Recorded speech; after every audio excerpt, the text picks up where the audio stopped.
Si Randy Santiago ang bagong host ng Will to Win, habang nagpapahinga si Willie Revillame para sa kampanya.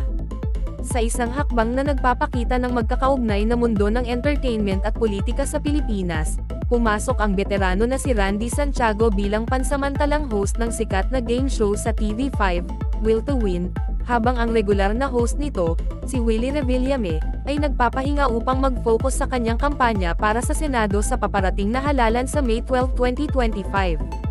Si Santiago, isang kilalang personalidad sa industriya ng entertainment sa Pilipinas, ay nagpahayag ng pasasalamat sa pagkakataong ma-host ang Will to Win, na binibigyang diin ang malakas na pagkakaibigan sa pagitan niya at ni Revillame.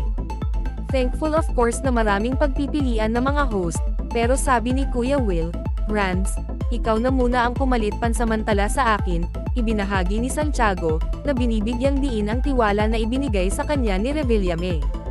And of course bilang kaibigan natin talaga, hindi natin matatanggihan.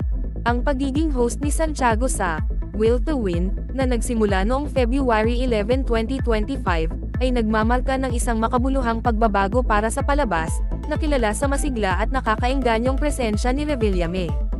Gayunpaman, tinitiyak ni Santiago sa mga manunood na ang format at ang malalaking premyo ay mananatiling pareho, na may bagong karagdagan, "Mamimigay ako ng shades," aniya, na nagdadagdag ng isang patak ng kanyang sariling personalidad sa palabas. Bigyan ng shades iyan. Ang pansamantalang pagiging host ni Santiago sa Will to Win, ay nangyari sa gitna ng iba pang tungkulin niya bilang host sa TV5, kabilang ang kanyang papel bilang singmaster sa sikat na palabas ng network na Singgaling. Kapansin-pansin, ang kanyang co-star sa Singgaling, ang award-winning na kompositor na si Benny Saturno, ay kasangkot din sa paglikha ng musika para sa Will to Win, na nagmamarka ng isang propesyonal na pagsasama-sama para sa dalawa. Malambing na naalala ni Santiago, "One of my hit songs, Damdaman Para Sa'yo, was written by Benny Saturno," na binibigyang diin ang kanilang matagal ng pakikipagtulungan sa paglikha. Ang pansamantalang paglilipat ng mga responsibilidad sa pag-host sa Will to Win, ay nagpapakita ng isang karaniwang pangyayari sa entertainment sa Pilipinas, ang pagsasama ng entertainment at politika.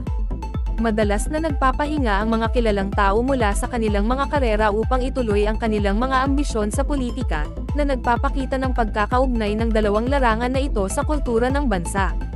Ang pansamantalang pag-aayos na ito ay nagsasalita rin ng marami tungkol sa pagkakaibigan nina Willie Revillame at Randy Santiago.